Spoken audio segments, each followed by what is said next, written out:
Walang diet ngayon. Na-miss ko lang yung dairy cream. Pero dahil unsalted butter lang ang mayroon ako, sasamahan ko siya ng full cream cheese.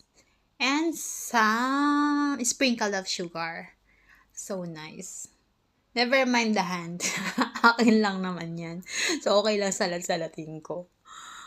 Yes, pag nagtinapay ako dalawa, hindi ako nasisiyahan sa isa. Hindi ko alam bakit hindi ako tumataba ng tabang gusto ko eh. Pero ganyan ako kumain. As in, kain talaga.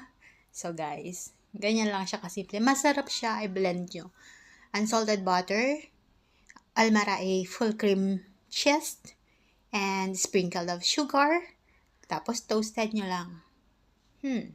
May merienda ka na. Hindi dinner yan ha, merienda lang yan. O pagtaklubin na, saka natin toast. Ayan na. So nice. Ikain na natin yarn. Pwede din siyang pangbaon just in case na magpipiknik kayo.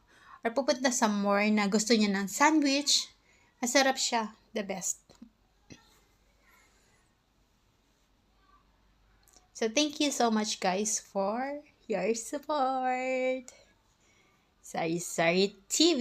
Huwag kalimutang i-like, share, and comment na din guys kung may time kayo. Kakain lang ako ha. Thank you.